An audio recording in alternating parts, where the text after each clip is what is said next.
네, 오늘 아침에 함께 나눌 말씀 시편 136편 1절부터 8절까지 내용입니다. 시편 136편 1절 1절부터 9절까지 살펴보겠습니다. 1절부터 9절까지 내용입니다. 제가 내용을 읽어보겠습니다. 여호와께 감사하라. 그는 선하시며 그 인자하심이 영원하미로다. 신들 중에 뛰어난 하나님께 감사하라. 그 인자하심이 영원하미로다. 주들 중에 뛰어난 주께 감사하라. 그 인자하심이 영원하미로다. 홀로 큰 기이한 일들을 행하시는 이에게 감사하라. 그 인자하심이 영원하미로다. 지혜로 하늘을 지으신 이에게 감사하라. 그 인자하심이 영원하미로다. 땅을 물 위에 펴신 이에게 감사하라. 그 인자하심이 영원하미로다. 큰 빛을 지으신 이에게 감사하라. 그 인자하심이 영원하미로다. 해로 낮을 주관하게 하신 이에게 감사하라. 그 인자하심이 영원하미로다. 달과 별들로 밤을 주관하게 하신 이에게 감사하라. 그 인자하심이 영원하미로다. 아멘. 1절입니다. 여호와께 감사하라. 그는 선하시며 그 인자하심이 영원하미로다. 이 1절에서 하나님을 찬양하는데 그 하나님을 찬양하는 그 이유 그리고 무엇을 찬양하는가 이렇게 어, 이유를 얘기했을 때 하나님 그분이 선하시고 인자하시기 때문이고 또 그분이 영원하시다. 그래서 하나님의 속성 중에 가장 중요한 것 두 개, 선하심과 인자하심, 그리고 하나 더 말하자면 변함없이 영원하신 것, 이걸 얘기하고 있습니다. 선하다. 우리는 선함이 어떤 기준이 있어야 선한 거잖아요. 우리가 뭐 십계명을 잘 지킨다든지 이러면 사람들이 우리를 보고 선하다 이렇게 표현할 겁니다. 세상 사람들은 뭐 보편적인 윤리, 도덕성 뭐 이런 것들 사람들이 다 공감할 만한 그런 착한 삶을 살면 선하다 이렇게 얘기하는데 어, 하나님께 선하다는 얘기를 하려면 무슨 기준이 있어야 되는데 하나님의 선하심은 우리가 어, 서로를 향해서 선하다고 얘기하는 그런 것이 아니고 하나님 그분 자체의 완전성. 누가 선하다고 얘기할 수 없는 거죠. 하나님은 자기 자신의 기준이시기 때문에 우리는 몇 가지의 도덕률을 지키는 것 이것으로 어떤 사람들에게나 또는 때때로 우리가 하나님으로부터 선하다 뭐 이렇게 인정받을 수 있겠지만 그것은 완전한 것은 아니고요. 누군가에게 우리가 좋은 인상을 남긴 것 정도이죠. 우리의 선함은 굉장히 불편할 만큼 어, 흠집난 것이고 그리고 한계성이 있는 것이고 하나님은 그분 자체가 선의 기준이십니다. 우리가 선한 것은 하나님하고 비슷하게 되는 것, 하나님을 닮아가는 것, 그것이 우리 입장에서는 선입니다. 하나님은 스스로가 영원 전부터 영원 후까지 완벽히 선하십니다. 이것에 대한 우리의 인식이 있을 때 그 선한 분이 행하신 모든 일이 선하다고 인정할 수 있죠. 우리에게 행하시든 그리고 피조 세계 오늘 볼 내용이 그건데 하나님이 지으신 모든 우주가 궁극적으로 선할 것이라는 것을 우리가 인정할 수 있죠. 선하신 분이 선하신 의도를 가지고 선한 방법으로 창조하셨기 때문에 그가 지으신 모든 것들이 다 선하다. 그래서 성경에는 사람들이 부정하다고 여기는 모든 부분들이 부정하지 않고 선하다, 선하다, 선하다 얘기하고 있죠. 그래서 이런 하나님의 선하심을 깊이 이해할수록 하나님에 대한 오해가 느껴지게 돼 있고 우리의 삶에 올바르지 않은 방향성이 올바른 방향으로 볼 수 있는 힘과 기준이 생기게 됩니다. 그 선하신 분이 우리에게 선한 눈으로 이렇게 바라보지만 선하지 않은 우리의 입장에서 볼 때 하나님의 선함은 또 한면에서는 재앙이기도 하죠. 우리의 선함과 하나님의 선함 사이에 있는 그 무궁하고 이 비교할 수 없는 이 격차. 사실은 우리는 선하다는 이름을 그런 표현을 쓸 수 없는 존재잖아요. 누구에게 선하다는 말을 쓸 수 있겠습니까? 예수님은 오직 하나님 한 분만 선하시다. 이렇게 선언하고 있죠. 그래서 하나님의 선하심은 아이러니하게도 우리의 오늘날 범죄한 우리에게는 재앙이 되는 거죠. 그분의 선하심 앞에 설 수 없는 우리의 존재가 하나님의 선하심을 재앙으로 만들어 버리는 것입니다. 이게 굉장히 모순된 이야기죠. 자, 우리 존재로 인한 것이죠. 근데 우리가 징벌에 합당한 존재임에도 불구하고 하나님의 또 다른 속성, 선하시기만 한 것이 아니라 공의로우신 것만 아니라 하나님은 인자하시다. 그 범죄자들에게 노하기를 더디하시고 그 행한 대로 다 갚지 아니하시는 하나님의 성품으로 인해서 우리가 주님을 대면할 수 있는 입장이 되는 것입니다.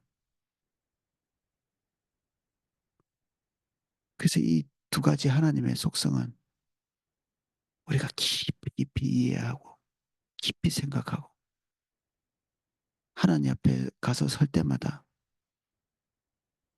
한 면에서는 두려움, 선하심에 대해서는 한 면에서는 감사함, 이 두 개를 우리가 같이 가지고 있는 거죠.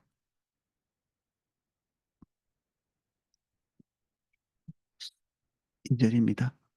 신들 중에 뛰어난 하나님께 감사하라. 그 인자하심이 영원함이로다. 하나님 외에는 다른 신들이 없죠. 그리고 그들이 표현하고 있는 인자와 그리고 그들이 표현하고 있는 강함, 큰 위대함. 불교에서도 부처에게 거룩하다는 말도 붙이거든요.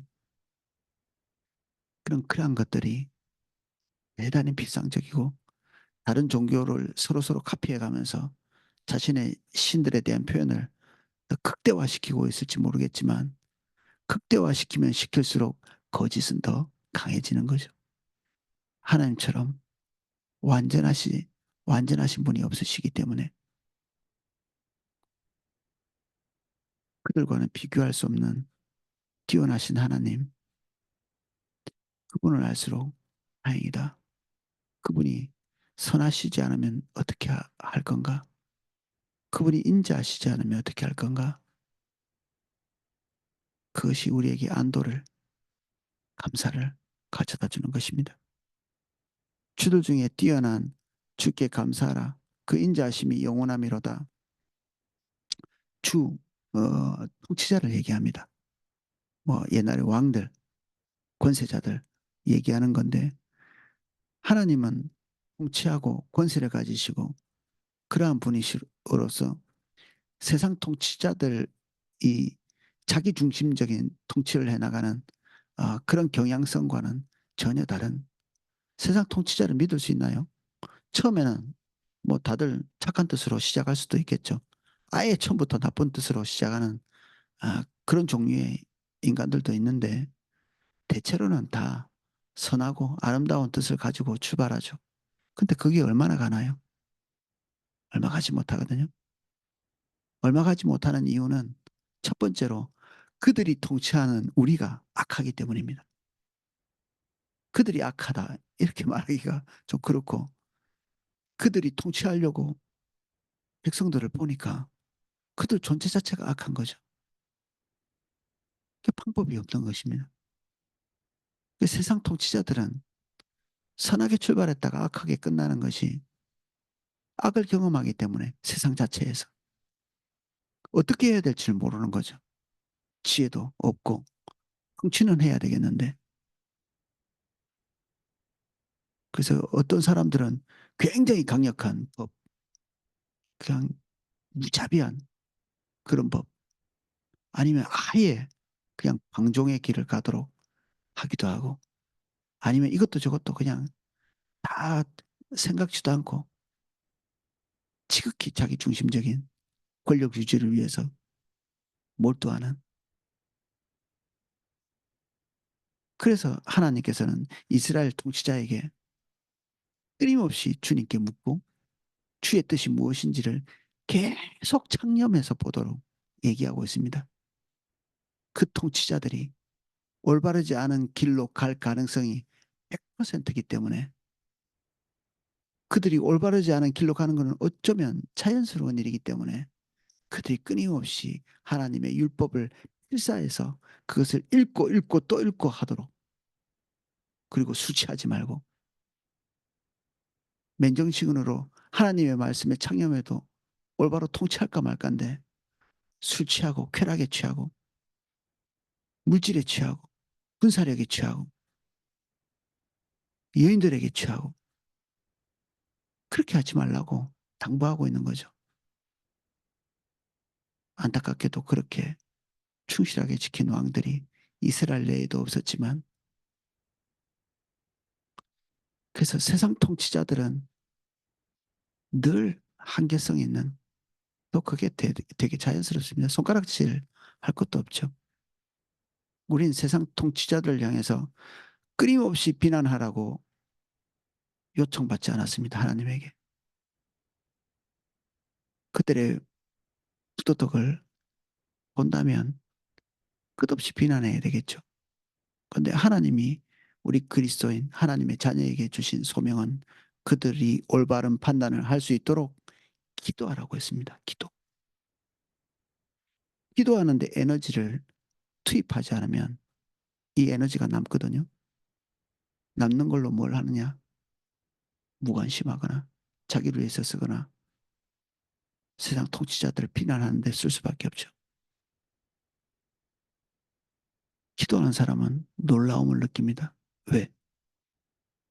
그들이 하나님을 경외하지 않으면서도 하나님께서 원하시는 방향대로 걸어가는 것들을 발견하기 때문에 그렇습니다. 신기한 일이죠. 근데 이상하게도 기도하는 자의 눈에만 보입니다. 이것이. 기도하는 자의 눈에만.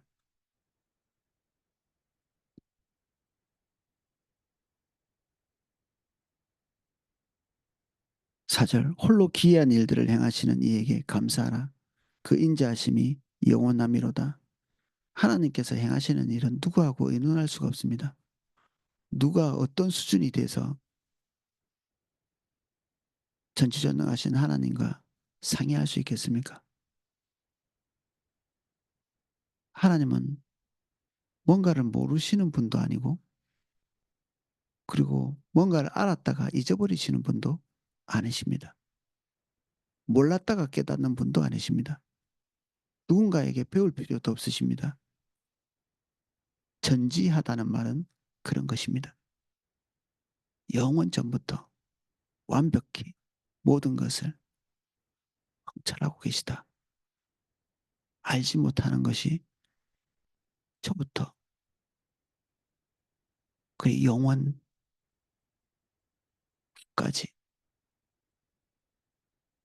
모르시는 것이 없으시다. 그래서 그분이 하시는 일은 기이한 일이고 그분은 또 모든 것을 아실 뿐만 아니라 지혜의 하나님이십니다. 지혜라는 것은 가지고 있는 지식을 가지고 일을 풀어가는 능력입니다. 공부를 많이 해도 지혜가 없어서 아주 단순한 일도 제대로 풀어가지 못하는 그런 사람들도 있거든요. 율법을 많이 공부하지만 이 율법이 내 직장 생활에 내가 아내와의 관계에 자녀와의 관계 그리고 내 친족과의 관계에 어떻게 적용해야 될지를 도대체 모르는 지식은 좀 있지만 지혜가 없는 거죠. 공학 공부를 많이 했는데도 사람들에게 필요한 공학적인 지식을 어떻게 활용해야 될지 모르고 경제학을 공부했는데 경제적으로 어떻게 다른 사람에게 유익을 끼쳐야 될지를 알지 못하는 목회를 했는데 어떻게 하나님의 뜻을 반영해서 교회를 경영해 나갈지 모르는 겁니다. 지식과 지혜는 따로 놀 수 있는데 하나님은 그렇지 않으십니다. 세상이 잘 꾸려져 갈 수 있도록 하나님께서는 그분의 지혜를 가지고 역사를 펼쳐 가시고 우주를 경영해 나가십니다. 그리고 그 지혜가 이 세상을 만드셨습니다. 지혜로 하늘을 지으신 이에게 감사하라. 그 인자하심이 영원함이로다. 하나님이 지혜를 가지고 세상을 만드셨는데 이것에 대해서 인자함을 왜 얘기할 수 있나? 그것을 지으실 때 우리를 생각하신 겁니다. 목성을 지을 때, 토성을 지을 때, 은하수들을 지을 때, 향계 바깥에 있는 뭐 은하들 지을 때, 그 모든 성운들을 만들 때 우리를 생각하신 겁니다. 어느 위치에 명왕성이 있어야 될지, 어느 위치에 화성이 있어야 될지, 다른 어느 위치에 있어야 될지, 무엇 때문에 이 위치에 이런 방식으로 이 태양계가 돌아가고 있고 우주가 이런 식으로 돌아가고 있는가? 창세기 말한 대로 하나님이 우리에게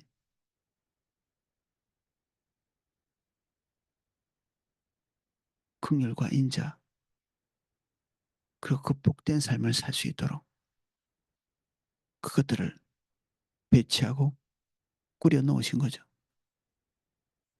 그래서 세상 사람들은 이 지구를 볼 때 그냥 하잘것없는 먼지 덩어리라고 이렇게 이해하는 사람이 있습니다. 하잘것없는. 그래서 이 아집이라고 할 수도 있는데 하나님께서 우리 지구를 중심으로 보십니다.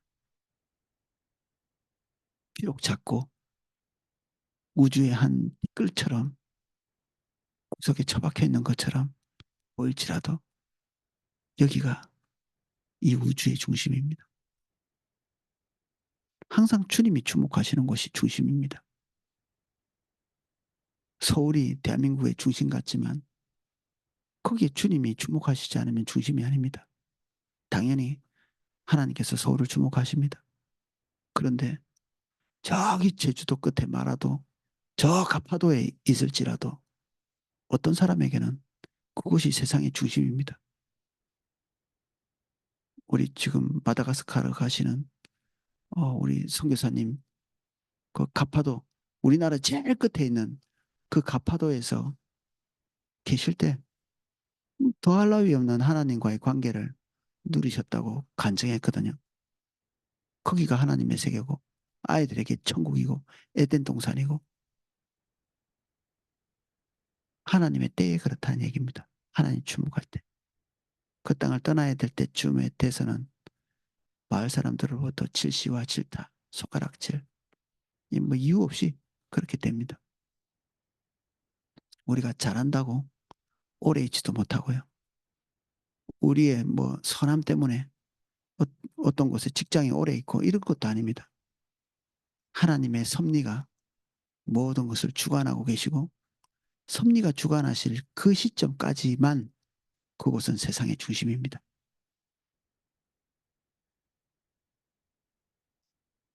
인류가 예를 들어서 화성에 가서 있을 때는 뭐 거기 하나님 주목하실 수도 있겠죠. 달에 가 있을 수도 있고. 땅을 물 위에 펴신 이에게 감사하라. 그 인자하심이 영원함이로다. 큰 빛을 지으신 이에게 감사하라. 그 인자하심이 영원함이로다. 해로 낮을 주관하게 하신 이에게 감사하라.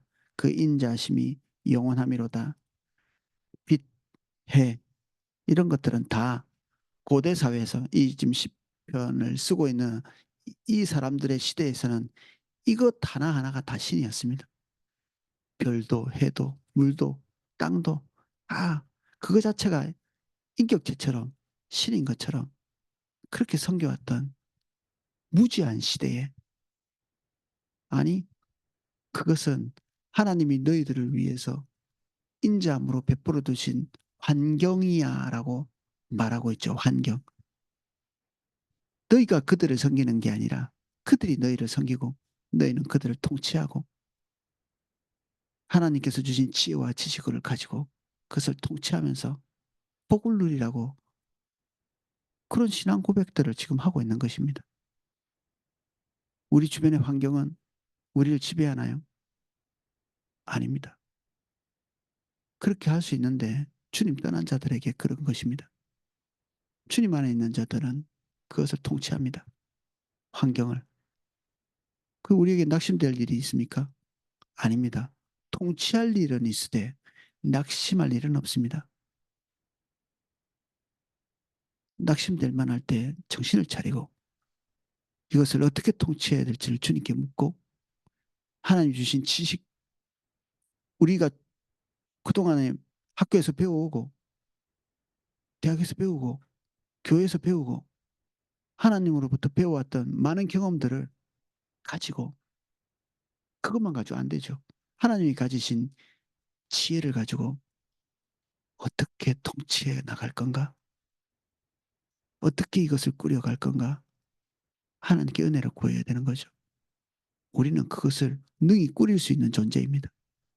우리는 세상의 대리 통치자, 하나님을 대리하기 위해서 이 땅에 보내진 존재들입니다.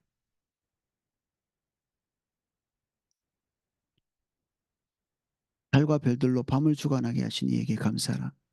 그 인자하심이 영원함이로다.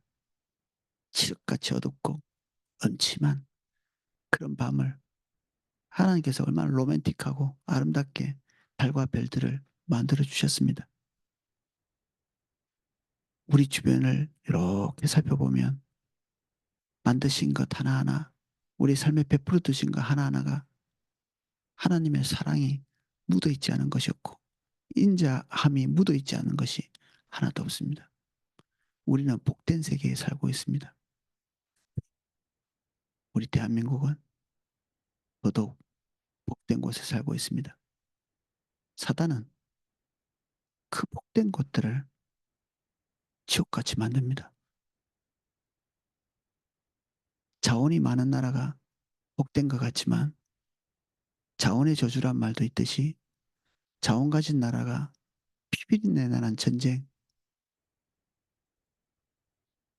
그 안에서 사람들이 기초적인 생존도 할 수 없을 만큼 그렇게 만들어 놓는 게 사단의 전략입니다. 우리도 뭐 먹고 살 거 있고 나름 그럭저럭 살 만한 영토를 가지고 있어도 언제든지 생지옥처럼 느낄 수 있는 거죠. 그러나 주님은 우리에게 그것을 하나님의 인자로 여기도록 그리고 그것을 통치해서 하나님의 인자를 느낄 수 있도록 모든 사람들이 그렇게 우리를 주셨습니다. 그리고 우리에게 지혜와 지식을 주시고 그걸 할 수 있게 하시죠. 주님 안에 있는 자는 할 수 있습니다.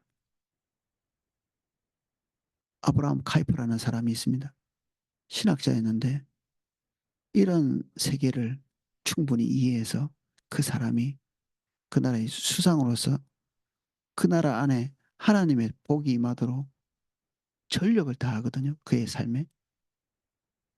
하겠다고 결정하는 자에게 하나님께서 기회와 영역을 넓혀주십니다. 그래서 우리는 탐욕스러울수록 우리의 바운더리가 쪼그라들게 되어 있습니다. 우리가 우리 손안에 있는 돈 한 푼 이게 경영하지 못하는 인색하다고 경영을 잘하는 게 아니거든요. 우리가 하나님의 인도를 따라서 하나님의 뜻 안에서 살기로 결정할 때 우리는 우리를 돌보는 것들은 이것들은 생각하지 않아도 될 만큼 하나님이 돌보시고 우리는 우리가 아니라 우리 주변과 우리의 세계 전체, 국가, 열방에 영향력을 미치는 그런 사람들이 됩니다. 우리와 우리의 교회,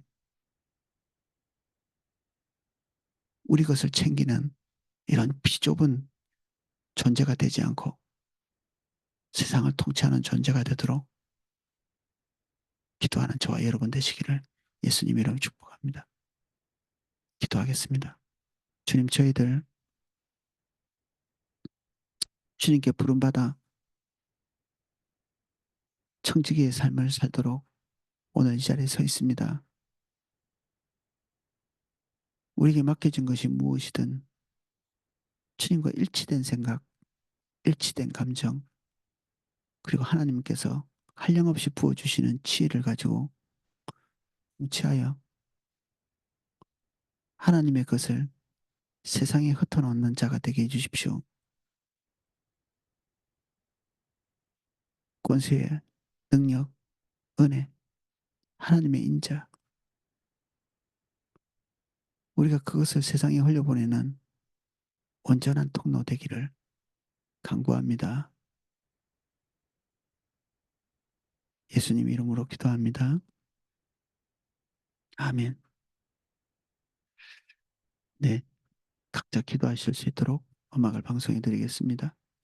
혹시 이렇게 주변에 새벽 기도에 대한 시간 착오가 있으신 분들에게 저 안내를 부탁드립니다.